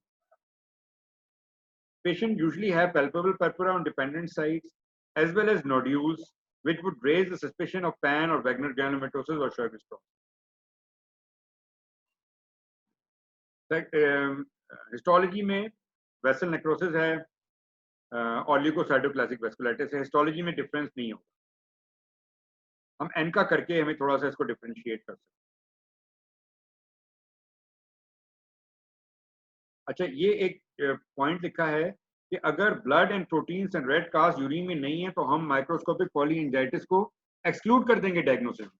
तो इतना important है kidney involving crescentic glomerulonephritis microscopic polyangiitis diagnose करना, कि अगर आपको kidney की involvement नहीं मिल रही तो you would move on to some other diagnosis, फिर कॉज कोई और होगी उस वेस्कुलर। इन्वेस्टिगेशंस तकरीबन वही हैं, एनका है, चेस्ट एक्सरे है, किडनी के हमने टेस्ट करा लिए, यूरिया क्रिएटिनिन करा लिया, वो करा लिया, यूरिन आरई करा लिया, 24 hours urine protein creatinine clearance, सारी हमने टेस्ट करा ली। मैनेजमेंट, क्योंकि अगर तो किडनी इन्वॉल्व है और अगर तो एल्वियोलर हेमरेजेस हैं तो फिर हमें एग्रेसिव ट्रीटमेंट करना, which include oral and intravenous glucocorticoids, oral and intravenous glucocorticoids immuno. उसके बाद रिमिशन के लिए हमें बाज दफा इंट्रावीनस पल्स साइक्लोफॉस्फेमाइड भी यूज करनी है। इसकी डोज है 15 milligram per kilogram pulses at 2 to 3 week interval. Generally हम 500 milligram cyclophosphamide in 1 litre of dextrose saline flow run करते हैं फॉर 4 to 6 आवर्स, और ये पल्स हमें हर 2 से 3 हफ्ते के बाद रिपीट करनी होती है, 6 पल्सेस करनी है। ये एक स्टैंडर्ड ट्रीटमेंट है जो तमाम auto immune conditions with serious involvement होती है। जिस तरह से इसमें लाइफ थ्रेटनिंग किडनी और लंग कॉम्प्लिकेशंस हैं, हमें साइक्लोफॉस्फेमाइड देनी है। आगे भी आपको ये जो ट्रीटमेंट है ना साइक्लोफॉस्फेमाइड का, ये आपको इसके आगे जितने वेस्कुलाइटिस हैं उन सब में मिलेगा। तो आपको साइक्लोफॉस्फेमाइड पल्स थेरेपी का मालूम होना चाहिए, 500 मिलीग्राम 5% डेक्सट्रोज में डाल के, और इससे पहले और इसके बाद भी ड्रिप दे दें, क्योंकि साइक्लोफॉस्फेमाइड हेमरेजिक सिस्टाइटिस करती है। अगर हम उसको खूब हाइड्रेट करें तो जो हेमरेजिक सिस्टाइटिस है उसकी कॉम्प्लिकेशन नहीं हो। तो इसलिए जब भी हमने पल्स साइक्लोफॉस्फेमाइड देनी है, उससे पहले या उसके बाद आपने एक ड्रिप और लगानी है। तो प्रेफरेबली ये जो पल्स थेरेपी है साइक्लोफॉस्फेमाइड की एडमिट होकर करते हैं। बाज दफा हम पल्स साइक्लोफॉस्फेमाइड के साथ ओरल प्रेडनिसोलोन दे देते हैं 1 मिलीग्राम पर किलोग्राम के साथ, लेकिन देयर आर कंडीशंस जब हमें पल्स प्रेडनिसोलोन थेरेपी भी देनी हो, और that is 500 to 1 gram methyl prednisolone which is given daily for 3 days. Initially 3 दिन आप पल्स मिथाइल प्रेडनिसोलोन की देंगे, उसके बाद साइक्लोफॉस्फेमाइड को जारी रखें। अगर पेशेंट इस थेरेपी से कंट्रोल नहीं हो रहा, then we would go for rituximab. Rituximab 375 milligram per metre square per week for 4 weeks. हमें हर वीक करना है 4 वीक्स तक, which is considered to be superior to pulse intravenous cyclophosphamide. The only limiting factor is the cost.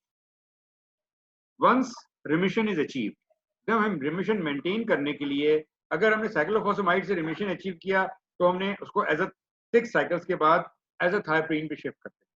अगर हमने methotrexate से किया तो हम methotrexate ही को continue कर सकते हैं। अगर हमने rituximab से दिया तो current advice is to use rituximab according to clinical need rather than giving every 6 months. Recommendation तो ये है कि rituximab को remission के लिए हर 6 महीने बाद देनी है, लेकिन कहते हैं कि हमें हो सकता है कि हमें ना भी जरूरत पड़े 6 महीने के बाद, अगर जरूरत महसूस होगी तो दें। Then granulomatosis with polyangiitis.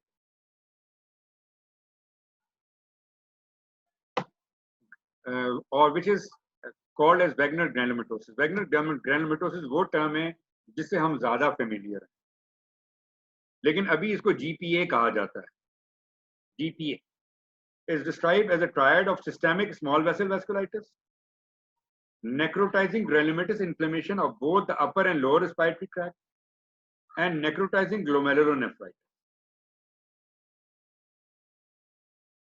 It is potentially a severe disease, which if not treated would result in end organ damage and death, affecting male and female equally. Incidence is 5 to 10 per million per year, or average age is 40 years. It is believed that it is an amplified immune response to antigenic stimuli such as infection or Staph aureus. One theory is that neutrophils are activated via cytokines and release harmful oxygen. ये तो आपको मालूम है कि neutrophils ANCA associated vasculitis में main role play करते हैं pathogenesis. तो C ANCA जो है ना वो is always positive in Wegener granulomatosis. Sometime P ANCA भी मिल जाएगी. Upper and lower respiratory tract, खास तौर पे upper respiratory tract upper respiratory tract अगर किसी vasculitis में involve होता है तो वो Wegener granulomatosis.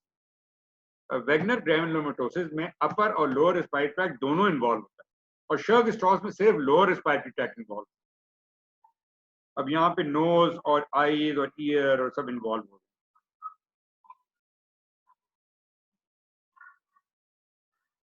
स्किन के ऊपर वैसी फाइंडिंग होगी जैसी आम वेस्कुलाइटिस में अभी तक हमने देखी है, और हिस्टोलॉजी भी वही फिब्रिनॉइड नेक्रोसिस की विद डेंस इन्फ्लेमेशन है, लेकिन अब ये जो नेक्रोसिस है ये जरा थोड़ी सी बड़ी वेसल्स को इन्वॉल्व कर रहा है। वेसल्स के गिर्द there are ill defined granulomatous inflammation. यहाँ पे ये एपिथेलियोइड सेल ग्रैनुलोमास नजर आ रहे हैं, ये वेसल है, और यहाँ पे ये ग्रैनुलोमेटस इन्फ्लेमेशन है इसके गिर्द, ये ग्रैनुलोमेटस इन्फ्लेमेशन, इसलिए इसको ग्रैनुलोमेटोसिस विद पॉलीएंजाइटिस कहते हैं।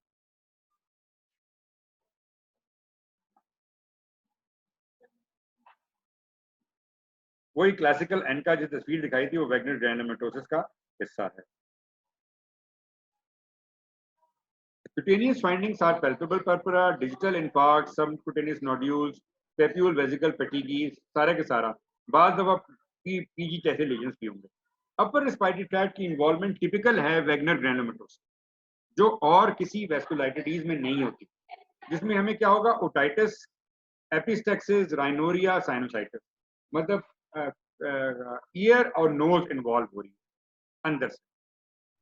जब नेजल इन्वॉल्वमेंट होगी तो बोन भी डैमेज होगी, सडन नोज डिफॉर्मिटी हो जाएगी, लोअर रेस्पिरेटरी ट्रैक्ट भी इन्वॉल्व होगा, resulting in cough, dyspnoea, chest pain and haemoptysis. Diagnosis: lack of upper respiratory tract involvement and lack of severe glomerulonephritis in ये हो गया eosinophilic granulomatous polyangiitis as well as presence of asthma। देखो जो अगर upper respiratory tract involvement नहीं है तो Wagner ग्रैनुलोमेटोसिस हम डायग्नोस नहीं करें। जो वैगनर ग्रैनुलोमेटोसिस में किडनी इन्वॉल्व होती हैं लेकिन सिवियरली इन्वॉल्व नहीं, सिवियरली शर्ग-स्ट्रॉस में। तो ये इन्होंने जरा टिपिकल फीचर बताया है Wegener granulomatosis. Up to 80% will have positive CN का। चेस्ट एक्सरे में represent granulomatous polyangiitis with exception of hilar एडनोपैथी।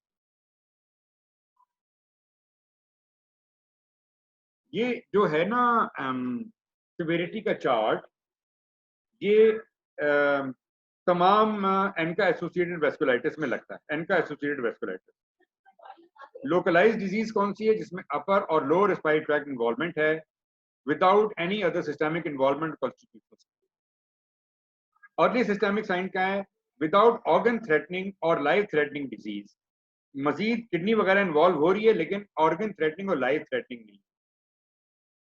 Generalise कौन सी है? With renal and other organ threatening diseases and serum creatinine less than 500। Severe कौन सा है? जिसमें renal and other vital organ involve हो रहे हैं और creatinine is serum creatinine is greater than 500 माइक्रोमोल्स पर लीटर। रिफ्रैक्टरी वो है जिसमें प्रोग्रेसिव डिजीज है, अनरिस्पॉन्सिव टू ग्लूकोकॉर्टिकॉइड और साइक्लोफॉस्फेट।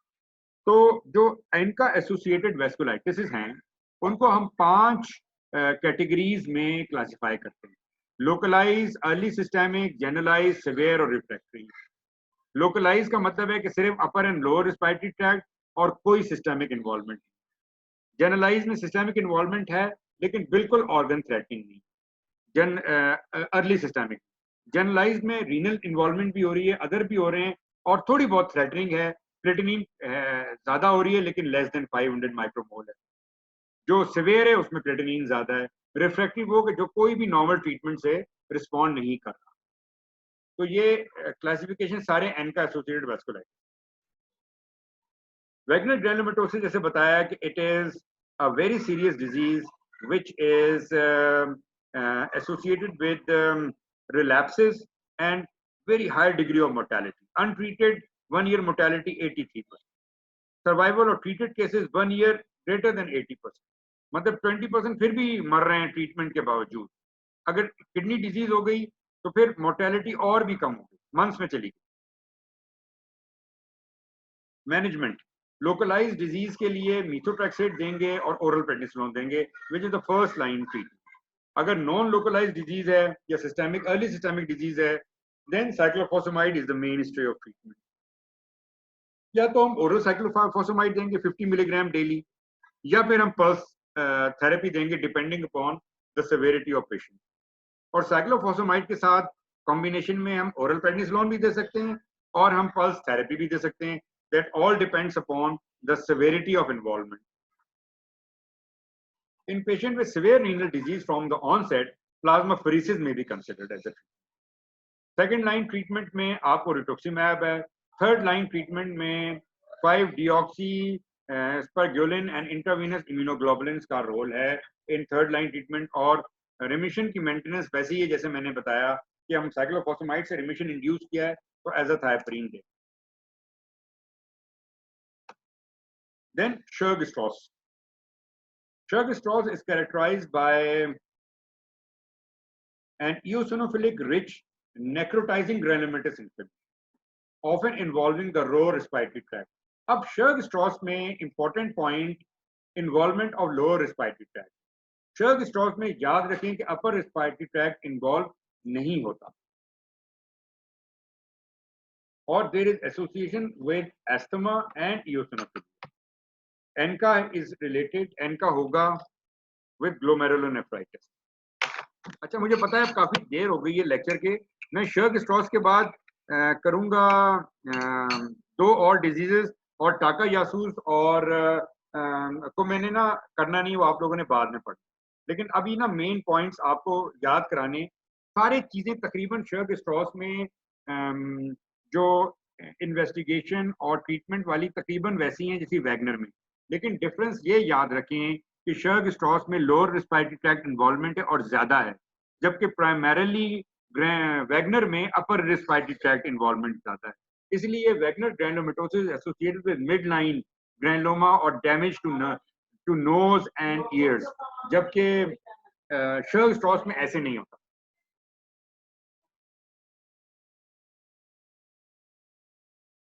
अच्छा, शर्क स्ट्रॉस में there are three phases of eosinophilic granulomatosis with polyangiitis. First phase में, which may continue for years, which consists of adult onset asthma with allergic rhinitis and nasal polyps. Second phase में there is rising peripheral and tissue eosinophilia. Asthma भी है और peripheral and tissue eosinophilia भी हो रहा है. Third phase में, which is mainly the vasculitic phase, which is may affect almost all organs, including skin, heart, lungs, nerves, GI, genitourinary, musculoskeletal. Cardiac involvement is the main primary cause of death. First और second phase, Churg Strauss को diagnose करना आसान नहीं होगा। सिर्फ second phase में there will be tissue eosinophilia and peripheral eosinophilia, लेकिन third phase में हाँ अगर हम लंग बायोप्सी करेंगे तो हम डायग्नोज कर लेंगे, लेकिन थर्ड फेज में आके स्किन पे इन्वॉल्वमेंट होनी शुरू होगी। Only in 5% of the cases there will be cutaneous features. वही फीचर्स हैं जो हमने डिस्कस कर लिए हैं। cutaneous nodules, ये cutaneous nodules का एक फीचर ये है कि ये इसके गिर्द एक काफी इंटेंस एरिथीमा है।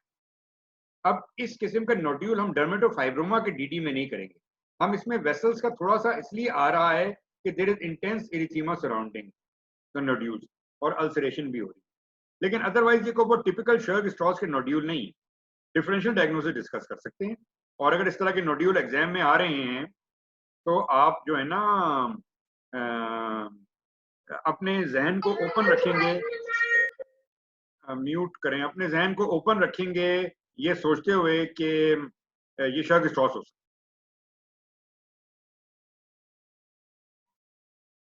है। अर्ली रीजन्स में क्या होगा जनाब कि there will be swollen collagen fibres. जो ग्रैनुलोमास होंगे, जिस तरह से वेग ग्रैनुलोमेटस इन्फ्लेमेशन थी वैगनर में, इस तरह शर्क स्ट्रॉस में भी होगी, और ये ग्रैनुलोमेटस इन्फ्लेमेशन स्किन के अलावा लंग्स में भी होगी। ये जाइंट सेल नजर आ रहा है सराउंडिंग द ब्लड वेसल, तो ग्रैनुलोमास और सराउंडिंग ये ग्रैनुलोमेटस वेस्कुलाइटिस हैं जिसमें वेसल के गिर्द ग्रैनुलोमास हो रहे हैं। 1990 अमेरिकन कॉलेज ऑफ रूमेटोलॉजी का क्राइटेरिया शर्क स्ट्रॉस का ऐसा है: asthma, eosinophilia greater than 10%, मोनोन्यूरोपैथी, non-fixed pulmonary infiltrate, paranasal sinus abnormality, and biopsy containing blood vessels and extravascular eosinophilia.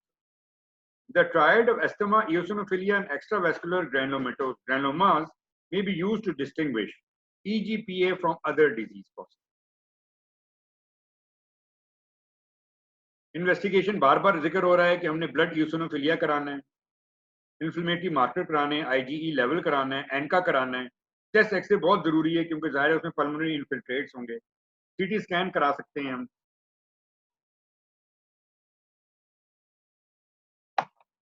Paranasal sinuses involve हो रहे हैं, म्यूकोजल थिकनिंग है लेकिन डिस्ट्रक्शन नहीं हो रही। मैनेजमेंट वही है, it is usually manage by either prednisolone alone और प्रेडनिसोलोन विद मीथोट्रेक्सेट और इंट्रावीनस साइक्लोफॉस्फेमाइड, रिफ्रैक्टरी केसेस में रिटुक्सीमैब। यही आमतौर पे ट्रीटमेंट लेडर है जो हमने फॉलो करना है तमाम सीरियस वेस्कुलाइटिस। सबसे पहले मीथो मतलब स्टीरॉइड्स के बाद नहीं काम हो रहा तो मीथो ऐड कर दें, स्टीरॉइड और मीथो काम नहीं कर रहे तो स्टीरॉइड साइक्लोफॉस्फेमाइड स्टीरॉइड के साथ ऐड कर दें, साइक्लोफॉस्फेमाइड ओरल काम नहीं कर रही तो साइक्लोफॉस्फेमाइड पल्स थेरेपी में ऐड कर लें, और उस सूरत में ओरल के बजाय हम पल्स मिथाइल प्रेडनिसोलोन दें, और जब कुछ भी काम नहीं करा तो फिर रिटुक्सीमैब पे। मीडियम वेसल वेस्कुलाइटिस में पॉली आर्टराइटिस नोडोसा है जो मेन वेस्कुलाइटिस है मीडियम वेसल।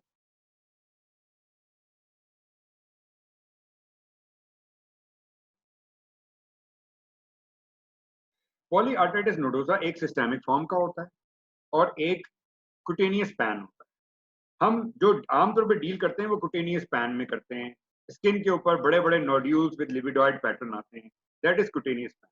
लेकिन जो सिस्टेमिक पैन है वो कुटेनियस के अलावा और सिस्टम्स को भी इन्वॉल्व कर सकता है। और now the involvement is medium size vessels.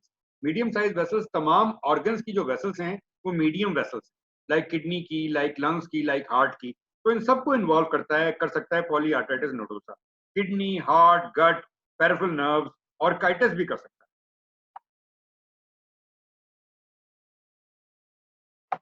Skin पे it would come as subcutaneous nodules और ग्रुप ऑफ नोड्यूल्स। जिस तरह अभी शर्क स्ट्रॉस का नोड्यूल था, बिल्कुल ऐसा nodule. Typical side knee, anterior lower egg in dorsum of foot. Nodules may be tender, pulsatile, and secondarily ulcerated. Sir एक question पूछना।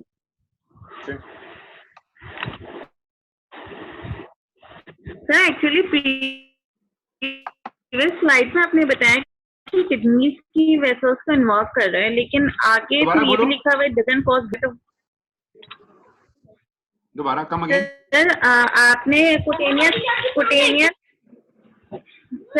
कुटेनियस पैन में आपने पैन में बताया कि ये किडनीज की वेसल्स को इन्वॉल्व करते हैं, लेकिन उसी में लिखा हुआ था कि it doesn't cause glomerulonephritis. Then sir kindly इसको एक्सप्लेन कर। देखो, सिर्फ ग्लोमेरुलोनेफ्राइटिस तो किडनी नहीं होती ना। सिर्फ ग्लोमेरुलोनेफ्राइटिस तो किडनी डिजीज नहीं होती ना। It can cause infarctions, it can cause ischaemic nephropathy. Glomerulonephritis तो एक फीचर है ना किडनी का। तो किडनी में और भी डिजीज हैं जो किडनी को डैमेज कर सकती हैं ग्लोमेरुलोनेफ्राइटिस के अलावा।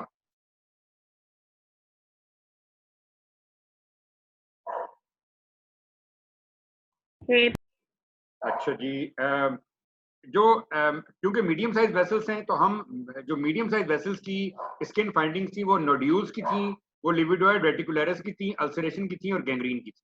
तो ये फीचर्स जब होंगे तो आप फिर पैन सोचेंगे। अगर तो सिस्टेमिक कॉम्प्लिकेशन नहीं है तो कुटेनियस पैन, और अगर विद सिस्टेमिक कॉम्प्लिकेशन है तो सिस्टेमिक पैन। ये आप देखें यहाँ पे अल्सरेशन भी हो रहे हैं और लिविडॉइड पैटर्न भी है। ये अल्सरेशन हैं, लिविडॉइड पैटर्न। अब ये जो फीचर है ना, ये बड़ा अच्छा पैन का फीचर है कि आपको बैकग्राउंड में लिविडॉइड पैटर्न नजर आ रहा है, लिविडॉइड परपुरा नजर आ रहा है, और साथ साथ आपको अल्सरेटेड प्लाग्स और स्कारिंग नजर आ रहा है। जो हिस्टोलॉजी है उसमें वही कुटेनियस वेस्कुलाइटिस वाली है, लेकिन अब जो वेसल्स हैं वो जो मीडियम साइज वेसल्स होती हैं वो आमतौर पर सबकुटेनियस फैट में पड़ी। तो आपको जो वेस्कुलाइटिस, इंटेंस वेस्कुलाइटिस है, वो आपको डीप सबकुटेनियस फैट में मिलती है। यहाँ आरबीसी एक्सट्रावर्सेशन भी है। एंजियोग्राफी कराएंगे तब आपको पैन मिल सकता है। Tissue biopsy affecting muscles and nerves. Nerve involvement can be detected by electrophysiology, skin biopsy, ESR, CRP raised होगा। PN का be said to be positive in 20% of the cases. Patient who are hepatitis B negative benefit from high dose corticosteroids. In patient with severe disease, then हम pulse therapy दे सकते हैं, cyclophosphamide और hepatitis B associated PAN में antiviral और immunosuppressive drugs का corticosteroid साथ combine करना पड़ेगा। और कॉर्टिकोस्टेरॉइड्स को हमने शॉर्ट टर्म बेसिस पे यूज करना। Cutaneous pan is a variant of pan that is limited primarily to the skin. The course of cutaneous pan is typically benign in relapsing, moderate constitutional symptoms and good prognosis. Infections में streptococci, पारोवायरस, hepatitis B, HIV, इन सबको consider करना है। माइनोसाइक्लिन has been reported to induce cutaneous pan. Cutaneous lesions तो वही हैं जो मैंने अभी आपको बताया। नोड्यूल्स हैं, पल्सेटाइल, अल्सरेटेड, लिविडॉइड पैटर्न है, गैंग्रीन है, नेक्रोसिस है, ये सारे फीचर्स हो रहे हैं। यूजुअली हाई डोज स्टीरॉइड्स काम ना करें तो फिर हमें मीथोट्रेक्सेट, इंट्रालीजनल कॉर्टिकोस्टेरॉइड्स, कंप्रेशन होजरी और इस किस्म की चीजें, या फिर और, लेकिन इस वक्त पल्स साइक्लोफॉसमाइड वाला ट्रीटमेंट नहीं है यहाँ पे, इतनी हमें हाई डोज ट्रीटमेंट की रिक्वायरमेंट नहीं। ये आखिरी बीमारी है जो मैं डिस्कस कर रहा हूँ, कावासाकी डिजीज, बहुत कॉमन नहीं है लेकिन इतनी अनकॉमन भी नहीं है। कुछ दिन पहले ही मैंने कावासाकी डायग्नोज किया था।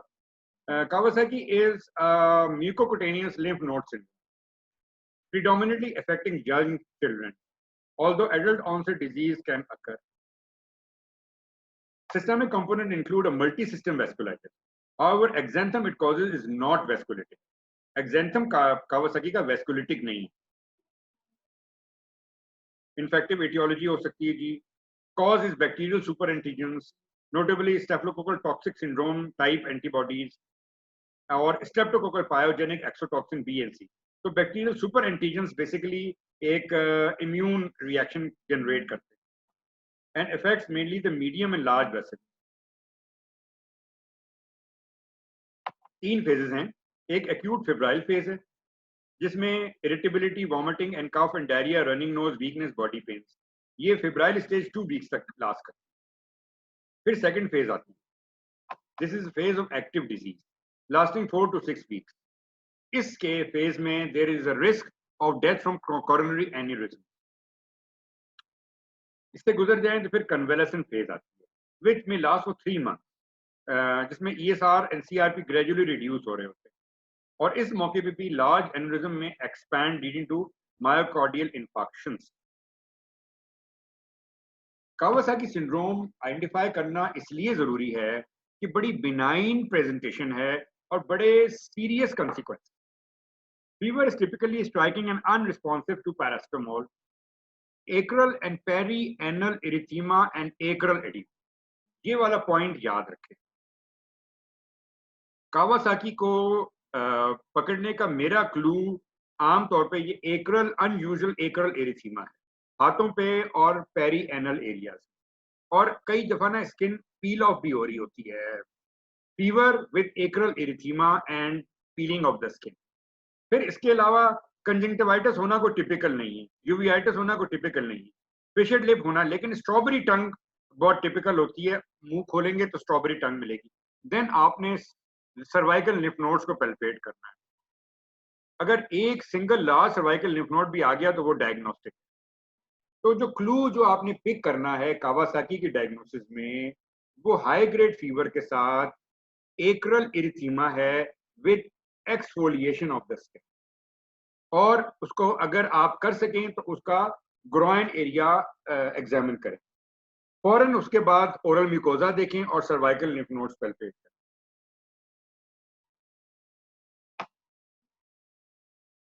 Important is because it has cardiac involvement, और डेथ की कॉज भी कार्डियक कॉम्प्लिकेशन है, मायोकार्डाइटिस, डिसरिथमिया, पेरिकार्डाइटिस वगैरह वगैरह। Classification of severity, the Harada score. 4 of the following 7 criteria are needed. WBC more than 12,000, platelet count less than 35, CRP more than 3, hematocrit less than 35%, albumin less than 3.5, age less than 12 months, and male sex. First line is intravenous immunoglobulin and aspirin. Aspirin 100 milligram per kilogram per day is given as strong anti-inflammatory dose daily. All children should receive immunoglobulin, usually in a single dose of 2 gram per kg over 12 hours. Main limitation is, of course, the expenses. Second line, for those children who remain febrile of 36 hours after intravenous immunoglobulin, एक further dose देना है immunoglobulin की 2 ग्राम पर KG के साथ, और फिर भी अगर ना रिस्पॉन्सिव हो तो हाई डोज प्रेडनिसोलोन को देना है हमने। अब लार्ज वेसल वेस्कुलाइटिस में कवर नहीं कर रहा, ये दोनों जो है ना जाइंट सेल आर्थराइटिस और टाका यासूस, ये दोनों इतने इंपॉर्टेंट नहीं है डर्मेटोलॉजी पॉइंट ऑफ व्यू से।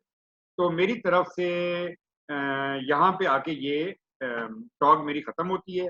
आप ये दोनों वेस्कुलाइटिस को पढ़ लीजिएगा, लार्ज वेसल वेस्कुलाइटिस।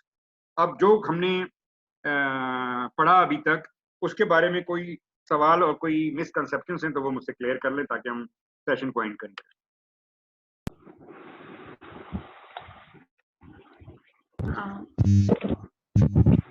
सर एक क्वेश्चन है कि माइक्रोस्कोपिक, हाँ माइक्रोस्कोपिक पॉलीएंजाइटिस, सर माइक्रोस्कोपिक पॉलिनेजाइटिस में लंग्स इन्वॉल्व होता है किसमें, और चर्च स्ट्रॉस में भी, तो फिर इन दोनों को कैसे क्लिनिकली डिफरेंशिएट करेंगे? किससे?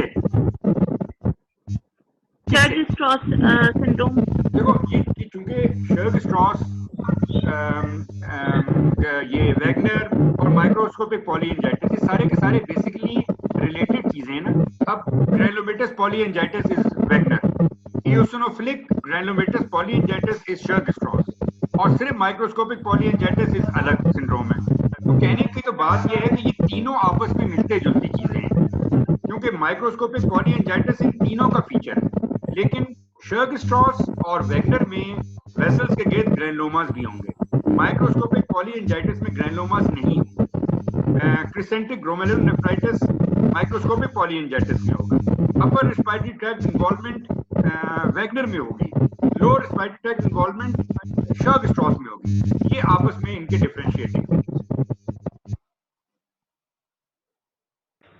थैंक यू जी, थैंक यू वेरी मच। अस्सलाम वालेकुम सर। हाँ, सर बोलो, एक्सक्यूज मी, एक क्वेश्चन है सर। एक तो वो बता दें एरिथीमा एलिवेटिव डायोटिनम में फाइब्रोसिस का कैसे पता चलेगा? हिस्टोपैथोलॉजी की स्लाइड पे सर वो मुझसे पिक नहीं हुआ। देखो और जो दूसरा सर, हाँ बोलो। सर दूसरा जो आपने बताया था कि अगर वायरल एजेंट होगा वास्कुलाइटिस की टियोलॉजी में, तो फिर टीएलसी जो होगा वो कम होगा, उसकी क्या वजह है सर? बस ये वायरल इन्फेक्शंस में ना लिम्फोसाइटोपिनियाज होते हैं, तो इसलिए ना आमतौर पे टीएलसी लो होती है। तमाम चिकन पॉक्स में वायरल में कर लें। अच्छा, जो फाइब्रोसिस है ना वो डेंस डर्मस नजर आता है, मतलब कोलेजन फाइबर ज्यादा प्रोमिनेंट होते हैं, डर्मस जरा डेंस सा मिलता है। आमतौर पे फाइब्रोसिस हमें नजर आता है जैसे कि हाइपरट्रॉफिक स्कार, कीलॉइडल स्कार, उन कंडीशंस में ना हमें जरा नजर आता है। तो ऊपर इन्फ्लेमेशन होगी और नीचे डेंस डर्मस होगा। तो ये इसका फीचर है, इसको मजीद हम एक्सप्लेन कर लेंगे। तो अब हम इसको बंद कर रहे हैं जी सेशन को, और आई होप आप लोगों ने जो मजीद कोई सवाल है तो मुझे फोरम में कर लें।